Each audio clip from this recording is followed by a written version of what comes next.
The sound of quiet footsteps echoed down the empty hallway of Kensington Palace, the kind of silence that comes only when the weight of something unseen presses down on everyone around. Before we continue, please hit the like button, subscribe to the channel, and turn on the notification bell for updates. In the stillness, whispers carried between staff, glances exchanged with unease, and words left unsaid. Prince William, the man so many saw as the unshakable future of the monarchy, had finally reached his breaking point. For years, the world had watched him stand tall through royal ceremonies, national crises, and the endless parade of flashing cameras. But behind the charm and composure, behind the perfect image of duty and dignity, something had been slowly unraveling. A truth that even he had refused to face until his body forced him to. It started with exhaustion, or at least that's what those closest to him thought. Long days filled with public engagements, speeches, meetings, and travel had become his normal life. He would smile for the cameras, shake hands, and deliver heartfelt messages about mental health and duty, even when his own mind and body screamed for rest. The irony was cruel, one of the most visible advocates for mental health awareness silently ignoring his own breaking point. At first, he brushed it off as the price of leadership. Everyone counted on him, the king, the institution, the people, his family. But slowly, the fatigue became something deeper. Royal aides began noticing the small changes first. He stopped taking his morning runs, his appetite waned, and he often sat in silence during meetings, staring into the distance with a heavy expression that seemed out of character for the usually upbeat prince. Kate, ever observant and deeply connected to her husband's moods, noticed the way he would sigh before walking into public events. She watched him struggle to keep his eyes open after dinner, heard him pacing through sleepless nights, and saw him clutch his temples after long days at the palace. But it wasn't until the royal doctor was discreetly called in that the reality came crashing down. The diagnosis was not one of physical illness, but of mental and emotional exhaustion so severe that it had begun to affect his physical health. Stress-related fatigue, the doctor called it, a condition that often appears in those who carry more than they allow themselves to admit. It's the kind of fatigue that no amount of sleep can fix, no vacation can cure, and no public facade can mask. For Prince William, it was the culmination of years spent trying to be everything to everyone. The devoted husband, the steady father, the loyal son, and the dependable heir. The strain of it all had finally taken its toll. Royal insiders say the moment the doctor revealed the diagnosis was unlike anything they had ever witnessed. The stoic prince who had faced countless moments of public scrutiny, who had spoken at memorials, funerals, and crises with calm dignity, simply broke down. Tears streamed down his face as he realized how close he had come to collapsing under the weight of the life he had been forced to lead. The room reportedly fell silent, not out of shock at his tears, but out of respect for the humanity behind them. For once, the mask of royalty slipped, and behind it stood a man who had given everything. Too much, perhaps, for crown and country. The pressures had been mounting for years. Between the demands of his role, his responsibilities as a father, and the constant comparisons to his late mother, Princess Diana, William had been quietly drowning in expectation. Every word he spoke, every gesture, every glance was dissected by the press and public alike. Every move was either too cold or too emotional, too royal or too modern. When his brother Prince Harry stepped away from royal life, the burden on William doubled.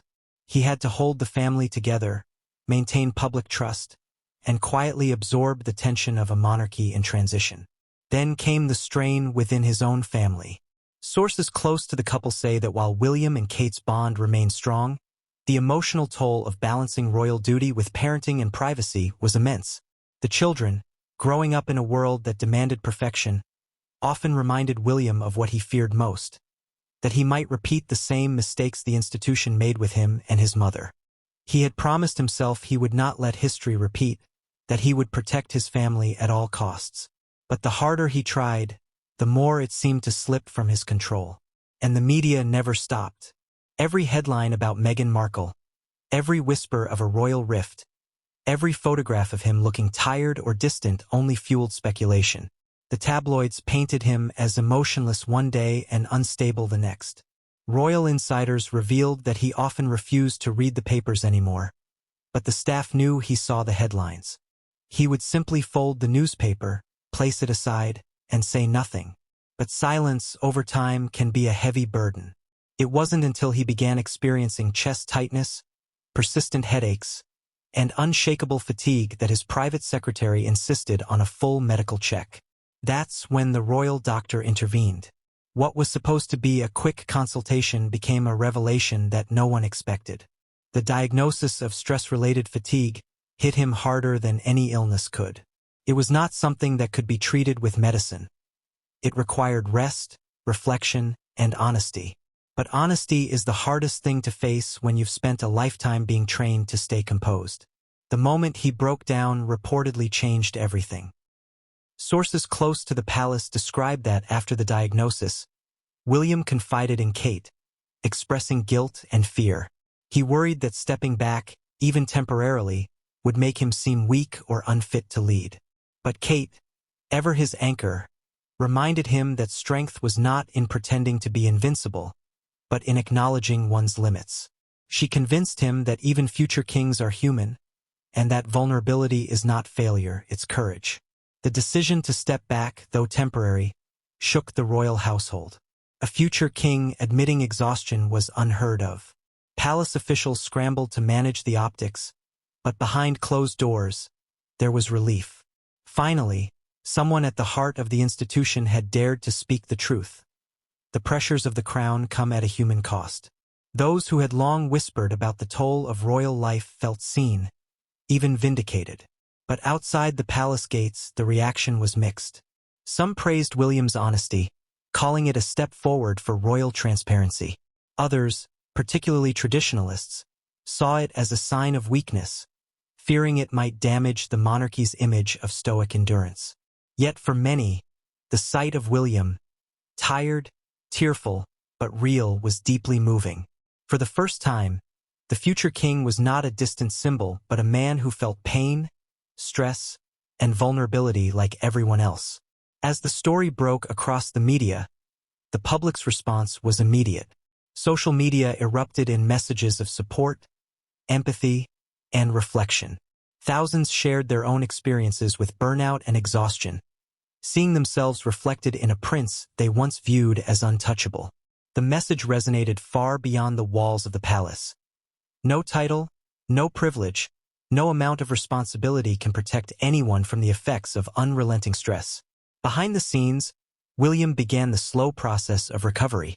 His doctors recommended time away from formal duties, reduced schedules, and a renewed focus on mental health. Friends say he spent more time outdoors with his family, rediscovering moments of peace that had long escaped him. He walked the grounds of Sandringham in quiet reflection, played football with his children, and reconnected with the simple joys that had once defined him. Those close to him describe it as a reset, a chance to breathe, to heal, and to rediscover who he was beneath the crown. But even in his private recovery, the shadow of expectation loomed. The monarchy needed stability, and William's temporary withdrawal meant others had to step forward. It was a delicate balance between preserving his health and maintaining the institution's image. Yet for once, the palace chose humanity over protocol. The king, though initially concerned about the optics, reportedly gave his full support. He too understood the weight of royal life, perhaps better than anyone. As the weeks went on, the tone inside Kensington Palace shifted. The atmosphere that once thrived on silent endurance began to soften. Aides were encouraged to take mental health breaks. Conversations about burnout became more open. It was as though William's vulnerability had opened a door that could never again be closed. The story of Prince William's diagnosis is not just about a royal succumbing to exhaustion. It's about what happens when a life of constant service finally collides with human limits. It's about a man who, beneath the royal titles and tailored suits, carries the same fragility as anyone else. And when the royal doctor confirmed what William had long refused to admit, the reaction was not one of weakness but of humanity breaking through centuries of royal restraint. The palace may have stood tall for generations, built on composure and protocol, But on that quiet day when the diagnosis was revealed, something far more profound happened within those walls. The future king didn't just confront his fatigue. He confronted the very notion of what strength truly means. And as William sat in silence, tears glistening under the soft palace lights, he whispered words that few will ever forget. "I just need to rest," he said quietly. Simple words, but ones that carried the weight of decades. It was not surrender, it was recognition. For the first time in a long time, the man who would be king allowed himself to simply be human. The introduction of his story is not merely about his illness. It's about the hidden cost of duty, the invisible scars of expectation, and the breaking point that finally forces even the strongest to pause. As the royal doctor left the room and the palace returned to its quiet rhythm, everyone knew things would never be the same again. A chapter had closed, not one of weakness, but of awakening. The first chapter begins in the days following the royal doctor's revelation. The palace, usually a symbol of stability and continuity, had shifted into quiet chaos. Courtiers and aides whispered behind closed doors, not because of scandal or controversy, but because they had never seen the heir to the throne so vulnerable. Prince William's breakdown had left the staff shaken. For years, he had been the one who kept everyone else calm during times of crisis. The steady voice, the reassuring smile, the firm handshake. Now, for the first time, the man who embodied strength appeared fragile, and it frightened everyone who depended on him. Inside his private quarters, the air felt different. The energy that once defined William, the man who could balance duty with humor, charm with resolve, seemed to have drained away. His once upright posture was replaced by a slump, his confident gaze softened by exhaustion. Kate, ever his closest ally, stood beside him as he sat silently at the edge of the bed. The morning light streamed through the tall windows, illuminating the stillness. It was a scene both intimate and heartbreaking. "William," she said softly, placing a hand on his shoulder. "You don't have to keep pretending." He didn't respond immediately. Instead, he took a deep breath, his eyes distant, as though searching for words that refused to come. Finally, he whispered, "I thought I could handle it. I thought if I just kept going, it would get easier."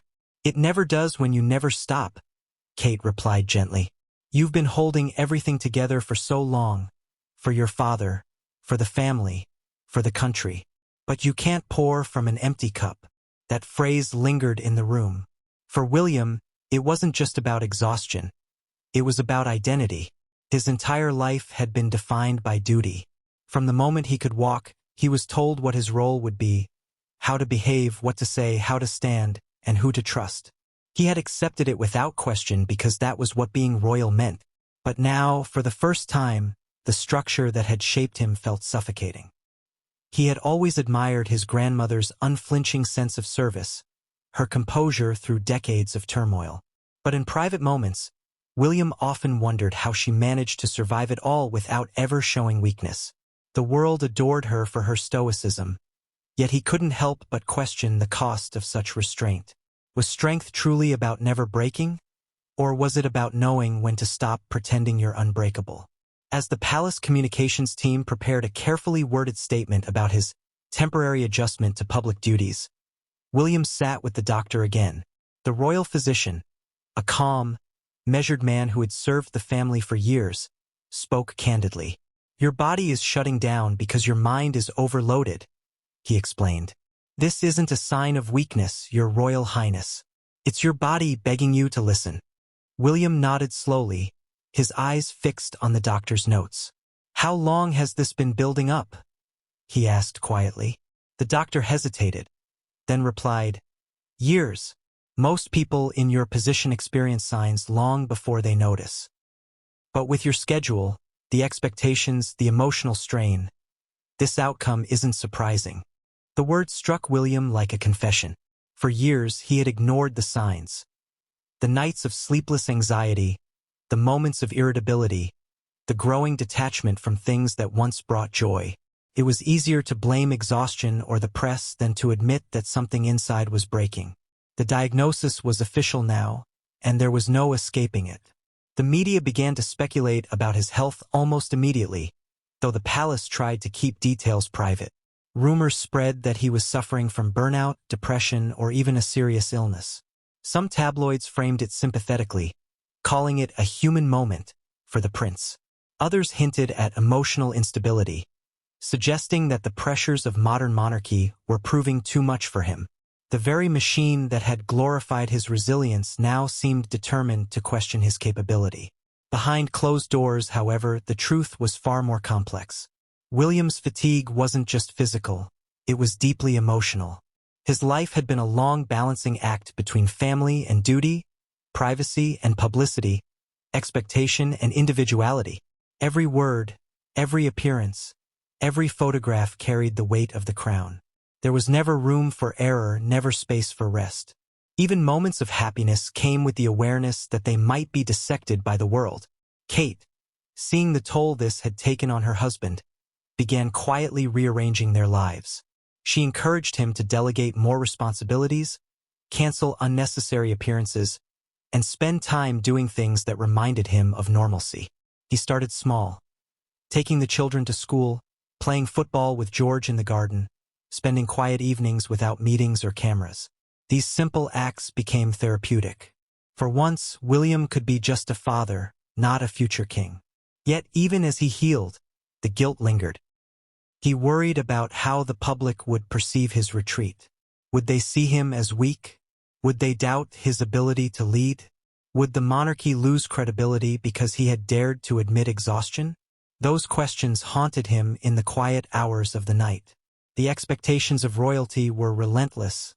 Centuries of image and symbolism rested on his shoulders. A prince was not supposed to cry, falter, or admit to struggle. But William had done all three, and the world was watching.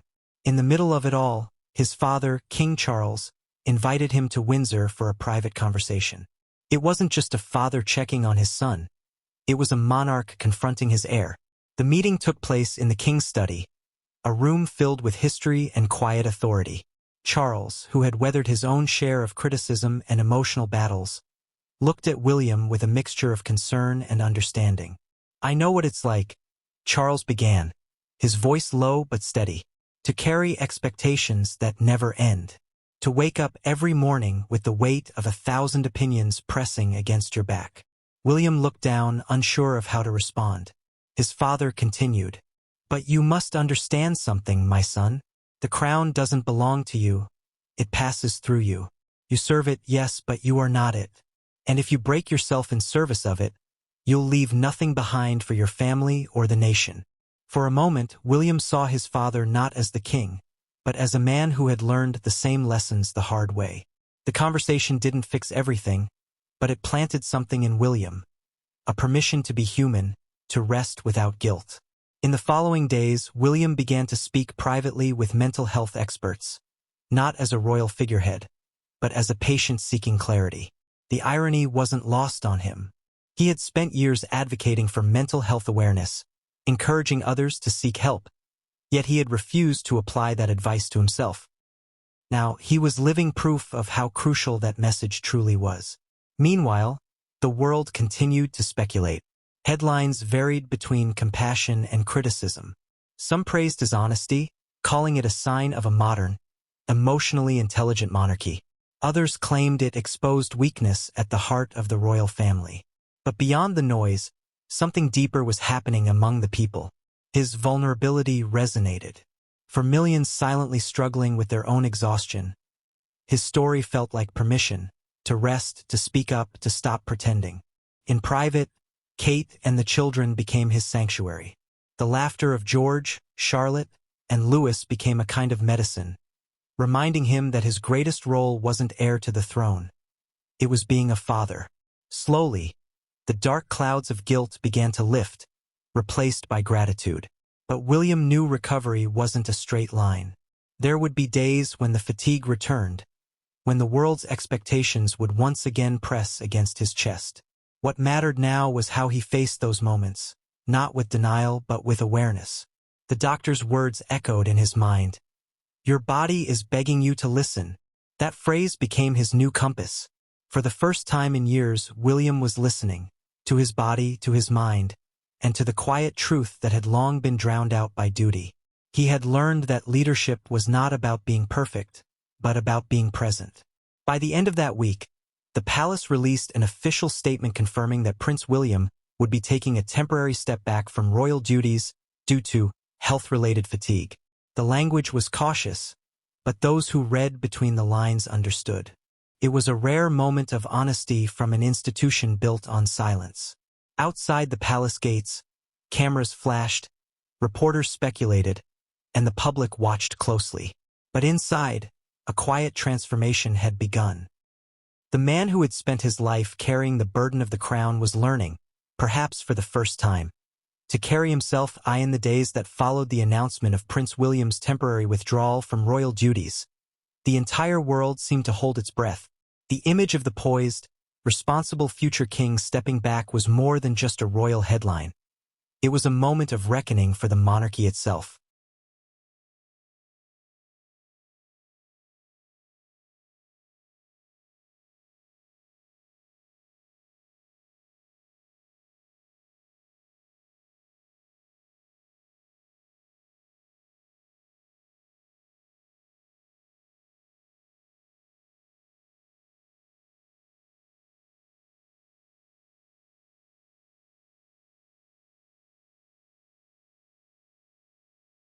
Behind the palace gates, the corridors buzzed with a strange quiet. It wasn't the silence of calm, but the hush that comes after a storm. Staff members spoke in low tones, their conversations punctuated by sighs of worry and empathy. Some long-serving aides, who had been with the family since William's childhood, said they had seen this coming for years. He never stopped. One of them confided to a royal insider. Even when he was clearly running on empty, he pushed through every schedule, every meeting, every photo op. He refused to slow down. The truth was, William's dedication had always been both his strength and his downfall. From his early 20s, after the loss of his mother, he had taken on responsibility far beyond his years. He had been the quiet pillar of the family during times of chaos, the steady presence who shielded his younger brother, supported his father, and reassured the public that the monarchy's future was in safe hands. But being the symbol of stability came at a price. Each tragedy, each controversy, each public expectation had carved something out of him, piece by piece, until there was little left to give. When news of his diagnosis reached the public, messages of concern and compassion flooded social media. Thousands of people, from veterans to nurses to teachers, shared their own experiences with burnout and exhaustion. Hashtags like #RestWellWilliam and #MentalHealthMatters trended worldwide. Mental health organizations even reported a noticeable surge in calls and online engagement. It seemed the prince's vulnerability had struck a nerve, reminding people that no one, not even those at the top, is immune to the toll of constant pressure. But not everyone reacted with empathy. Some critics argued that the future king had an obligation to endure, that stepping back was unbecoming of a leader. Tabloids ran contrasting headlines. Some lauded his courage, while others whispered that the royal family was crumbling under modern weakness. It was a brutal reflection of the very culture that had helped push him to the edge, the relentless scrutiny, the impossible expectations, the lack of grace for being human. Inside Kensington Palace, Kate Middleton worked tirelessly to shield her husband from the noise. She refused to let him read the papers or check his phone. Their private life, long invaded by headlines, became a fortress of quiet healing. The days became slower, softer. Mornings were no longer about schedules or briefings, but about breakfast with the children, sunlight streaming through the kitchen, and laughter echoing across the garden. George, curious and perceptive, noticed the change before anyone explained it to him. One morning, he asked, "Daddy, why aren't you going to work today?" William paused. The question, simple as it was, hit him harder than any headline. He smiled faintly and said, "Because I need a bit of rest. Even princes get tired sometimes." George nodded thoughtfully, as if that made perfect sense, then went back to his cereal. The innocence of that exchange lingered in William's mind for the rest of the day. It reminded him of something he had long forgotten. Rest was not a failure. It was part of being alive. The royal doctor, meanwhile, kept a close watch on his recovery. Regular visits were scheduled, not for formal examinations, but for conversations that helped William process what years of silence had buried. During one such visit, the doctor asked, "When was the last time you felt truly at peace?" William thought for a long moment. "Maybe when I was in the RAF," he finally said. "Flying had a kind of freedom. I wasn't a prince up there, just another pilot doing his job. That sense of balance," the doctor said gently, "is what you need to find again. You can't erase your responsibilities, but you can redefine how you carry them." The advice lingered with him. Over the following weeks, William began to rebuild his sense of self away from the public eye. He returned to the hobbies he had long neglected: photography, hiking, and long countryside walks. These moments of solitude gave him clarity. For the first time in years, he could hear his own thoughts without the background noise of royal protocol. But while he found small moments of peace, the shadow of expectation never truly disappeared. Every time he opened his eyes in the morning, he was still Prince William, the man the world looked to for leadership, composure, and continuity. The thought was both grounding and suffocating. Kate often reminded him that he didn't have to bear it all alone. She became not just his partner but his protector. Their late-night talks grew deeper, more honest. "You've spent your life trying to live up to everyone's version of you," she told him one evening. "Maybe it's time to find your own version instead." Those words struck something within him. For years, William's identity had been tied to roles: heir, husband, father, prince. But who was he beneath the titles? The question followed him like an echo, pushing him to look beyond duty and rediscover the man beneath the crown. Meanwhile, the rest of the royal family quietly adjusted. King Charles took on additional ceremonial duties to ease the public's concerns. Princess Anne, as always, moved forward with her characteristic stoicism. Even Prince Edward stepped in to help with engagements. It was a subtle shift, but a significant one, proof that the monarchy, while steeped in tradition, could adapt when humanity demanded it. The media, eager for updates, tried to capture every glimpse of William during his recovery. Paparazzi stationed themselves near Sandringham and Windsor, hoping for a photograph or a quote. But the palace kept its silence, offering only brief updates about his positive progress. The lack of information only fueled speculation. Some claimed he was struggling to cope. Others said he was planning a major royal speech about mental health once he returned. The truth, however, was far simpler. William was just trying to breathe again. During those quiet weeks, something began to change in him. The tension in his shoulders softened. His sleep improved. He laughed more freely, played with his children without distraction, and began sketching ideas for future royal projects. This time focused not on visibility, but on purpose.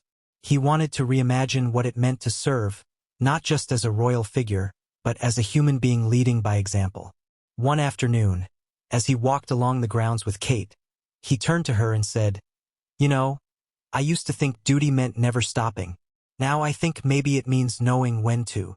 Kate smiled. "That's what your mother would have told you." The mention of his mother made him pause. Diana's face, as he remembered it, always carried a mix of strength and sadness. She had lived under the same pressures and paid the ultimate price for being too visible, too open, too human. Her story haunted him, but it also guided him. He realized that part of his healing was not just for himself. It was for her too. In those quiet moments, William came to understand that the legacy of the crown wasn't measured by endurance alone. It was measured by empathy. His decision to rest, to recover, to be honest about his limits, was not an act of weakness, it was a declaration of change. A modern monarchy could no longer hide behind polished appearances. It needed to breathe, to feel, to evolve. As the sun set over Kensington Palace, William sat by the window, watching his children chase each other across the lawn. Their laughter echoed in the fading light, filling the air with a warmth that no ceremony could replicate. For the first time in years, he didn't feel like a prince or a public figure. He felt like a father, a husband, and most importantly, a man finally reclaiming his peace. In the weeks to come, His story would inspire conversations across the world. About mental health, about leadership, about the quiet bravery it takes to say, "I need help." But for now, in that stillness, the only thing that mattered was the sound of life moving gently forward. The palace lights glowed softly in the distance, and in that glow, the future king began to heal, not as a symbol, but as a human being rediscovering the strength that comes from rest. The calm that had settled over Kensington Palace was fragile, like a glass window that could shatter with one careless touch. Prince William's absence from public duties had created ripples not only within the royal household but across the nation. Newspapers speculated endlessly about his condition, and television panels debated whether the monarchy itself could withstand such open vulnerability. But within the walls of the palace, the truth was quieter, heavier, and more personal. William's recovery had begun in earnest, but healing from years of relentless pressure was not as simple as rest. It was a process of unlearning, of confronting buried emotions, and of understanding how deeply the expectations of others had shaped him. For the first time in his adult life, he was forced to look inward instead of outward, to measure his worth not by duty fulfilled, but by the peace he could sustain within himself. It was during these introspective weeks that the royal doctor made another house call. The physician, who had become more confident than clinician, found William sitting by the window overlooking the gardens, a journal open beside him. "You've started writing," the doctor observed. William nodded. "It helps me make sense of things. When I write, I see how much I've been carrying without realizing it." The doctor smiled. "That's often the first step toward healing, acknowledging what's been buried. You've spent years suppressing emotion for the sake of composure. But suppressed emotion doesn't vanish. It manifests. In exhaustion, in illness, in silence." William turned toward the doctor, his tone thoughtful. "I think I confused composure with control. I thought that if I just kept everything in order, my duties, my family, the image, it would all hold together. But I see now that it was never really about control. It was about fear." "Fear of what?" "Of failing them all," he said softly. "My father, my mother's memory, my family, even the public. I've been afraid of letting anyone down." The doctor leaned forward. "And now," William said after a long pause, "I think it's time to let myself be enough. Not perfect, just enough." The words hung in the air, heavy with truth. For the first time, he didn't feel like he was confessing weakness. He felt like he was reclaiming something that had been taken from him, the right to be human. In those days, the royal family's approach to public life subtly began to change. Under King Charles's guidance, the monarchy started emphasizing wellness and balance within its staff, quietly implementing policies that allowed aides and courtiers to take breaks for mental health. Though never publicly connected to William's diagnosis, insiders knew that his struggle had prompted a quiet revolution behind palace doors. The very institution that had once demanded unflinching endurance was beginning to acknowledge that even those who serve must first care for themselves.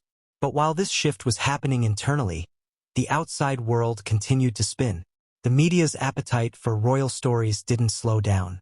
Reporters camped outside the gates, waiting for any sign of the prince. Photos of Kate attending solo engagements became the focus of endless interpretation. Every smile analyzed, every outfit dissected for hidden meaning. Was she masking distress? Was the marriage strained? The speculation was constant. Yet through it all, Kate remained composed, unshaken, and quietly fierce in her protection of her husband's privacy. Behind the scenes, she was his strength. Each morning, she would remind him to take his walks, to breathe, to disconnect from the pressure of the world outside. Sometimes she'd find him staring at his phone, tempted to read the latest coverage, and she'd gently take it from his hand. "You don't need their words," she'd say. "You're writing your own." The children, unaware of the weight behind their father's quietness, filled the house with laughter that served as an unintentional therapy. Their innocence, their joy, their unfiltered love reminded William of the purpose that truly mattered. The sound of George's laughter, Charlotte's endless questions, and Louis's boundless energy were better medicine than any prescription. It was in these moments, surrounded by his family, that he began to rediscover not the prince the world saw, but the man he had once been before the crown loomed so large. And yet, even as he healed, a storm brewed beyond his reach. Leaked whispers from palace insiders began circulating in the press. Claims that his condition was worse than stated, that he had collapsed during private meetings, or that tensions had arisen between him and the king over his reduced workload. The palace's silence only deepened the intrigue. Every attempt to maintain privacy was twisted into proof of deeper crisis. William read one of these reports late one evening after dinner. The headline screamed of royal meltdown. And though he tried to laugh it off, the sting lingered. He closed his laptop and sighed. Kate noticed. "You read it, didn't you?" He nodded. "I shouldn't have. But sometimes I wonder if they'll ever see me for who I really am." "They won't," she said calmly. "Not all of them.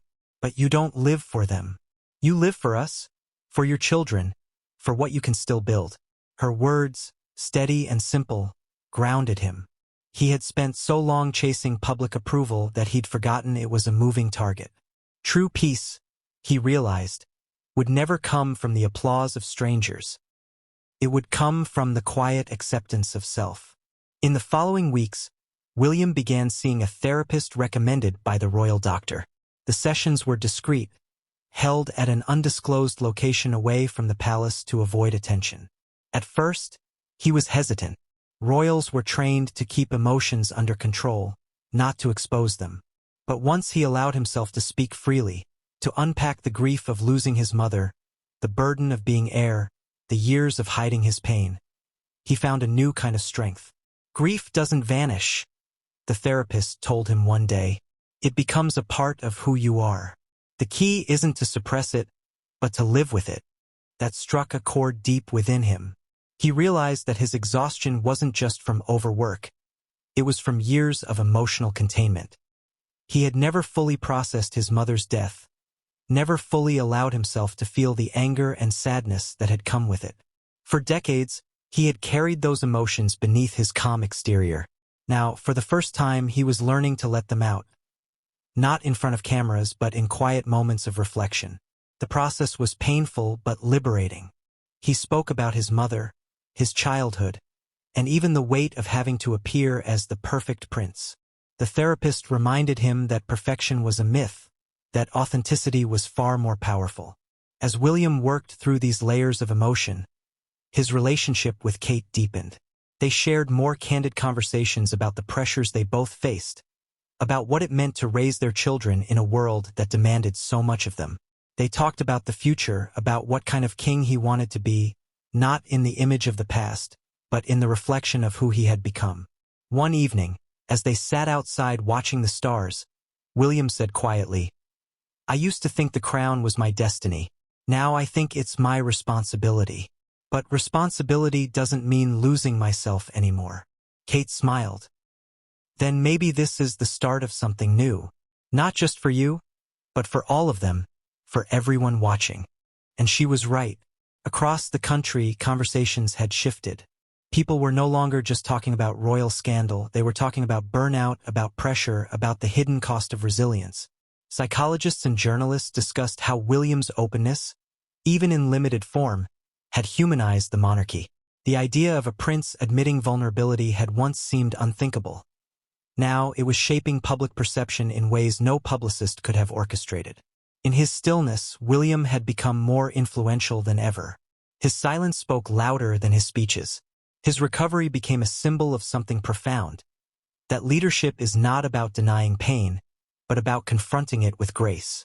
As the weeks turned into months, his health improved. He regained his strength not just physically but emotionally. The dark circles under his eyes faded. His energy returned. And one morning, when the royal doctor visited for what would be one of their final check-ins, he smiled and said, "You look more yourself than I've seen in years." William nodded. "I feel it. For the first time, I think I'm living my life instead of performing it." The doctor placed a reassuring hand on his shoulder. "Then you've already done the hardest part." That night, as William walked through the quiet halls of the palace, he felt a peace that had long eluded him. The burden of expectation hadn't disappeared. It never would. But he had found a way to carry it differently. The future king was no longer trying to prove his strength through endurance.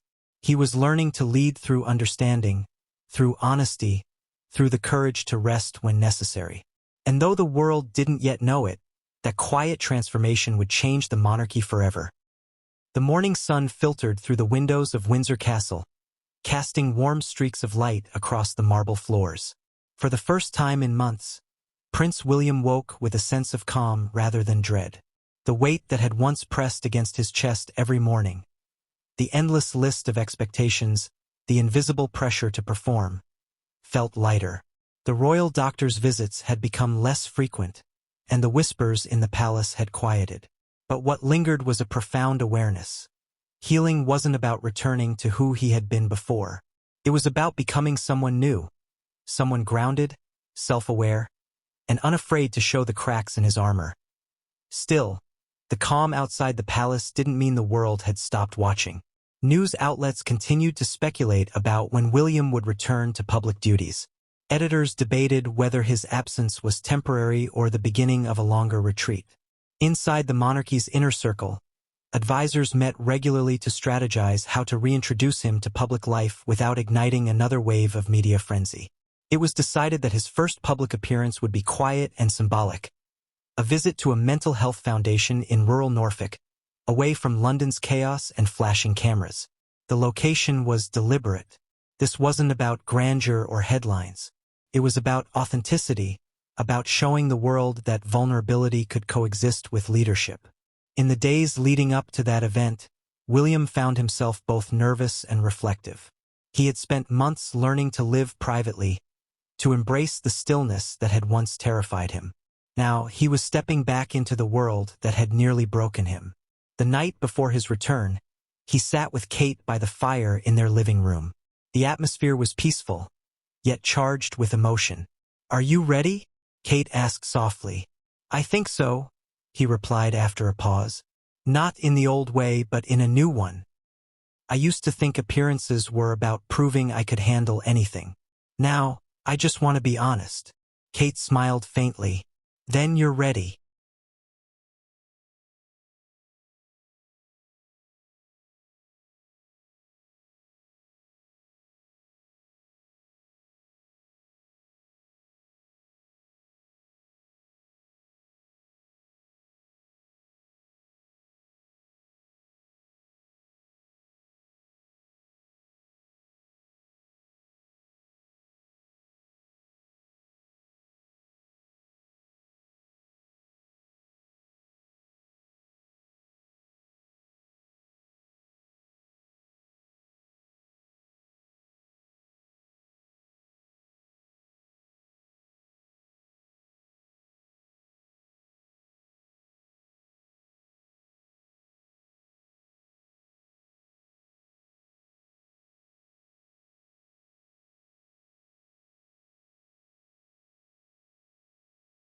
She had always known that the real challenge wasn't physical recovery. It was emotional courage. Facing the public again meant exposing himself to the same world that had watched him crumble. But this time, he wasn't returning as the same man. He wasn't hiding behind the perfect royal image anymore. He was walking back into that world as a man who had learned what strength truly meant. The morning of the event arrived with crisp air and clear skies.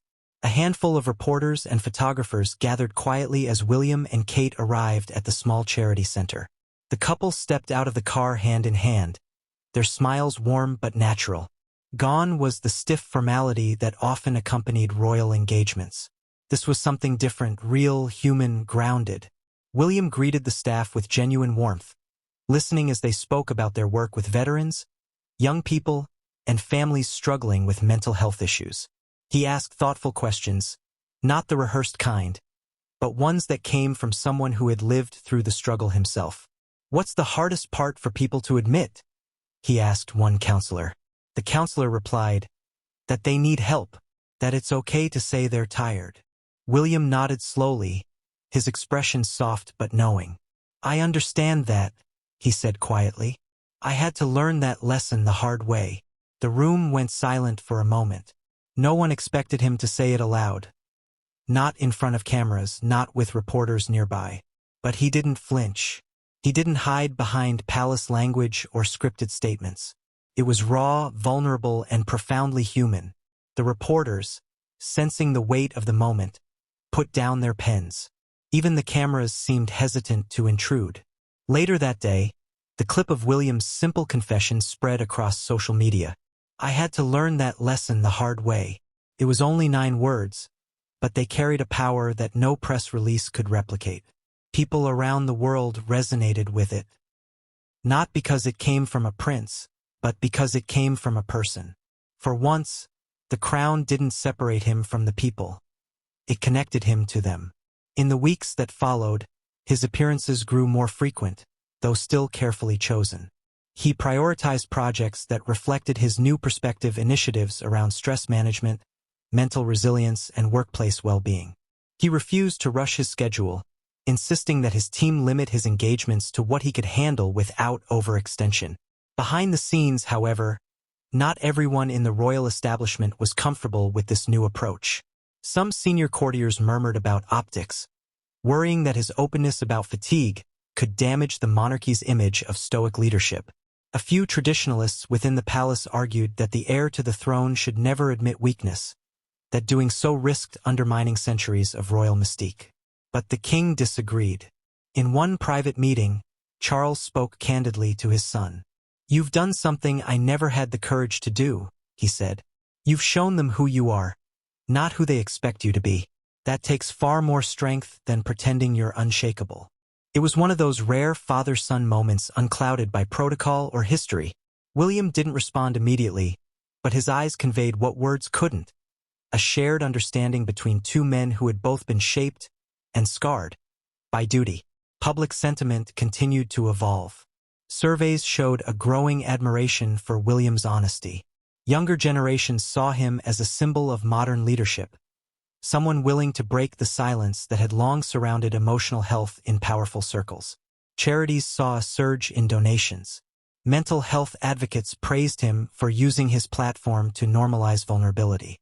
And through it all, William remained humble, almost surprised by the impact.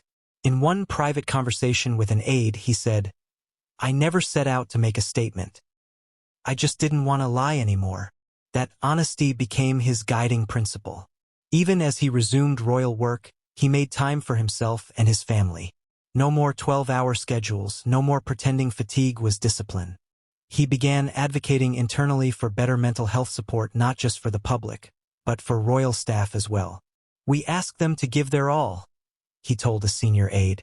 "We must give them the same care we expect them to show others." But recovery, even when complete on the surface, leaves behind quiet echoes. Some nights, the old exhaustion crept back in, the kind that wasn't physical but emotional. When it did, William would step outside, walk through the palace gardens, and remind himself of the journey. The night air, cool and silent, helped him remember that the greatest victories often come from within. Kate often joined him on those walks, the two of them wrapped in coats, their conversations simple and soothing. Sometimes they spoke of the children, sometimes of the future, and sometimes they said nothing at all. The silence between them wasn't heavy anymore. It was peaceful. There was a night, months after his diagnosis, when William stood by the window in his study, looking out at the lights of London in the distance. The city glowed faintly, alive and restless, just as it had been when he was at his lowest. But something inside him had changed. He wasn't afraid of the world's noise anymore. He had found his quiet. That night, he wrote in his journal again. The entry was brief but telling. "I thought strength meant endurance. I thought silence was dignity. But I was wrong. True strength is knowing when to stop, when to ask for help, when to rest. The world will keep spinning, but I will not lose myself to its motion again." When he closed the journal, he felt something lift. It wasn't triumph, not exactly, but acceptance. His battle had not been against illness, it had been against expectation, both external and internal. He had faced it, fallen under it, and risen again. Not as a perfect prince, but as a human being with limits, courage, and heart. As dawn broke the next morning, he joined his family for breakfast. George was telling a story about school, Charlotte was giggling over her toast, and Louis was trying to feed the dog under the table. William watched them with a quiet smile, realizing that this was what mattered most. Not the crown, not the cameras, not the constant demands, but the small, fleeting moments of normal life that made all the difference. And when the palace released a simple statement later that day confirming that Prince William had fully resumed his royal duties, it carried no fanfare, no elaborate phrasing, just quiet confidence. He was back, but not as the man the world once knew. He had returned as someone more real, more grounded, and infinitely stronger, not because he never broke, but because he did and learned to rebuild from the cracks. The return of Prince William to full royal duty was both anticipated and quietly celebrated. It wasn't just about protocol or continuity, it was about renewal. Across Britain, there was a subtle shift in the public mood. The man who had once symbolized unshakable composure now stood as something far more relatable. A leader who had faced burnout and come through the other side with honesty and humility. For many, it was a story that mirrored their own struggles. And that connection between palace walls and ordinary lives hadn't been felt in generations. His first official engagement back in London was an appearance at St. James's Palace for a meeting with representatives from several national charities. Cameras flashed as he arrived, but there was something noticeably different about him. The stiffness that had once defined his public demeanor was gone. He moved with ease, smiling not out of obligation, but from genuine calm. His voice, when he spoke to reporters, carried warmth instead of rehearsed precision. "It's good to be back," he said simply, "but I've learned that sometimes, stepping back is the best way to move forward." Those words, understated yet powerful, were replayed endlessly across television screens and online platforms. The reaction was overwhelmingly positive. People weren't just listening to a prince. They were hearing from someone who had walked through the same exhaustion many of them knew too well. For once, the distance between royal and civilian life didn't feel so vast. Behind the scenes, however, the institution was still adjusting. The royal communications team, long accustomed to managing optics, had been forced to adapt to this new era of openness. William's decision to speak honestly about stress and fatigue challenged the old model of perfection that had defined royal image-making for decades. There were moments of discomfort in the palace. Meetings where senior advisors expressed quiet concern that too much transparency could undermine the mystique of the crown. But William, now more assured in his convictions, pushed back firmly. "If we can't show that we're human," he said during one meeting, "how can we expect people to relate to us? How can we serve them honestly if we can't even admit we feel what they feel?" Those in the room fell silent. It was clear that something in him had changed, not just personally but philosophically. The prince who once followed every rule now questioned the ones that no longer served purpose. Kate, watching from the sidelines, recognized the quiet transformation. He was calmer, steadier, and more centered. Their relationship, once strained by unspoken stress, had deepened into something resilient. They had both weathered the storm and emerged stronger. Not because the world had softened, but because they had learned to stand together against its weight. During one quiet evening at their Norfolk home, Kate found William reading through letters that had arrived from across the Commonwealth. They came from soldiers, nurses, teachers, and even children, all thanking him for speaking openly about mental exhaustion. One letter, written by a paramedic from Manchester, read, "You made me realize it's okay to step back before I break. I thought if a prince can admit he's tired, then maybe I don't have to keep pretending either." William folded the letter slowly, his eyes softening. "These are what matter," he said to Kate. "This is the point." She nodded. "You've changed something far bigger than the monarchy. You've changed how people see strength." He smiled faintly. "I think I've changed how I see it too." But even with his renewed outlook, the world of royalty never truly slowed down. Within weeks, his calendar began to fill again. Meetings, ceremonies, public visits. Each engagement carried the familiar rhythm of duty, yet William approached them differently now. He had learned the art of balance, pacing himself with deliberate care. His staff noted the change immediately. Where he once accepted every request without hesitation, he now asked a simple but powerful question. Is it necessary? This newfound boundary confused some within the establishment, but it also inspired admiration among younger palace aides. One remarked quietly, "He's setting a new standard, one that might actually save us all from burning out." Meanwhile, the media narrative evolved. Instead of portraying him as a fragile figure in recovery, the press began celebrating him as a symbol of emotional intelligence and modern leadership. Headlines shifted from "Prince William's health worries the palace" to "Future King redefines strength in the modern era." It was, perhaps, the first time in years that the monarchy felt aligned with the spirit of the times.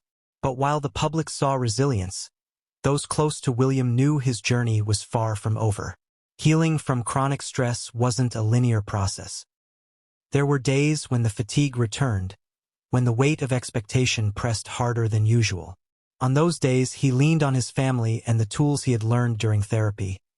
Breathing exercises, journaling, quiet reflection.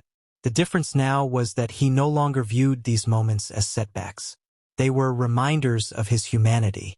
During a private engagement at a hospital specializing in mental health treatment, William spoke candidly with patients. One man, a firefighter struggling with exhaustion, asked him, "How did you get past the feeling that you had to hold it all together?" William paused before answering.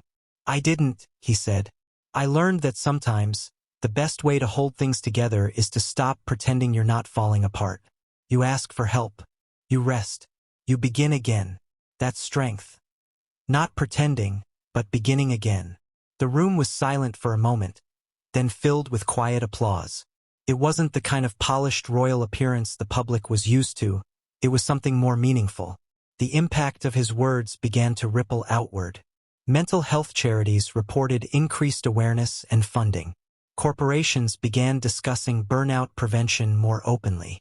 For the first time in British history, the issue of mental exhaustion was being talked about at every level of society, from parliament to pub conversations. Even the Queen consort, who had seen generations of royals navigate their own silent struggles, reportedly remarked to close friends that William's honesty had done more for the crown than any carefully worded speech. Meanwhile, inside the palace, a new kind of culture was forming. Aides were encouraged to take wellness days. The language around duty began to soften, shifting from endurance to balance. Royal insiders quietly acknowledged that William's journey had forced the institution to look inward, to ask whether the traditions that once defined the monarchy had also trapped it. Through it all, William remained humble. He avoided self-congratulation and rarely discussed his diagnosis publicly, except when it could help others. When asked during an interview if he considered his illness a setback, he smiled and said, "No, it was a pause. And sometimes, pauses are what save us." The interviewer later described that moment as one of disarming honesty, a phrase that would soon define William's public persona. He had become the most relatable royal of his generation not by design, but by authenticity. At home, his priorities remained grounded. He spent more time with his family than ever before, often doing school drop-offs or joining the children for breakfast before engagements. Kate noticed how differently he carried himself now, not as a man running from exhaustion, but as one who had made peace with it. There was one evening, just before Christmas, when the family gathered to decorate their tree. George was hanging ornaments too high, Charlotte was directing everyone with quiet authority, and Louis was more interested in the lights than the decorations. William watched them with a smile, the twinkling reflection of the lights dancing in his eyes. Kate placed her hand on his arm and whispered, "You look lighter." He looked at her and nodded. "I am. I think I finally understand what it means to live, not just endure." The house filled with laughter, soft music, and the warmth of family. It was a far cry from the sterile silence of the months before, the quiet isolation that had once defined his exhaustion. This was living, this was healing, and in that moment, William realized something profound. The crown might one day sit on his head, but peace had to live in his heart first. And as the lights on the tree glowed softly through the window of Kensington Palace, a future king, no longer hiding behind duty, finally felt whole again. The following year marked a turning point not just for Prince William, but for the monarchy itself. His journey through stress-related fatigue had changed him, and in subtle yet undeniable ways, it had changed the institution around him. The stoic, guarded front that had defined the royal family for centuries was beginning to give way to something more human, more transparent, and more connected to the public it served. Royal watchers noted the difference almost immediately. When William appeared at public events now, there was no sense of performance in his demeanor. The charm was still there, but it came naturally, not as a mask. His laughter no longer felt polite, it felt genuine. His speeches, once scripted to the word, now carried the cadence of lived experience. At a charity gala for the Heads Together Mental Health Initiative, a campaign he had co-founded years earlier, he stood before an audience of hundreds. The hall was silent, waiting for his words. But rather than reading from the teleprompter, William paused, looked up, and spoke from the heart. "I used to think leadership meant being unbreakable," he began. "That to serve meant never stopping, never admitting fear or fatigue. But I learned that real strength isn't about holding everything in. It's about letting the truth out. Because when we hide what we're going through, we don't protect anyone. We just hurt ourselves quietly." The room was utterly still. Every person listening understood that he wasn't speaking from theory, he was speaking from pain. He continued, "When I was told to step back for my health, I thought I had failed. I thought I had let my family, my country, and even my mother's memory down. But what I discovered is that stepping back wasn't a failure. It was the most important decision I've ever made. Because it gave me the chance to see clearly. For myself, for my children, and for the future." The audience erupted into applause. It wasn't the kind of applause that came from admiration. It came from resonance. People felt seen, validated, and inspired. For the first time, a royal had spoken not as a figure of perfection, but as a mirror of their struggles. After the speech, when the cameras were gone and the crowd had thinned, William sat backstage for a moment, quietly reflective. Kate found him there, his expression calm but introspective. "You did beautifully," she said. He smiled faintly. "It's strange. For years, I thought duty was about giving speeches that sounded right. Now I think it's about saying what's true." Kate touched his arm. "That's why they listen now.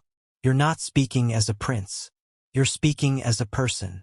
Her words stayed with him long after the night ended. The power of truth, he realized, had always been his mother's greatest strength. She had connected with people not through titles, but through authenticity.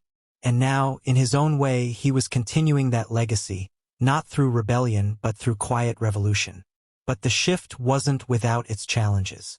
Within palace walls, not everyone was comfortable with the new openness. The older generation of courtiers, bound by the traditional code of silence, found the prince's honesty unsettling.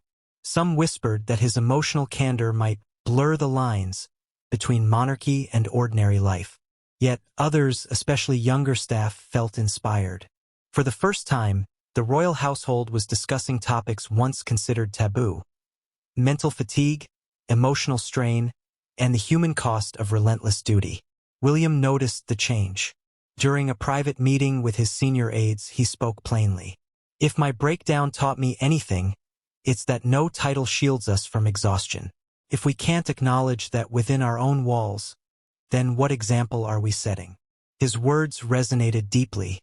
Quietly, reforms began to take root: more flexible schedules, mandatory wellness programs for staff, and private counseling options for those struggling under the pressure of royal service. It was unprecedented, but it was necessary.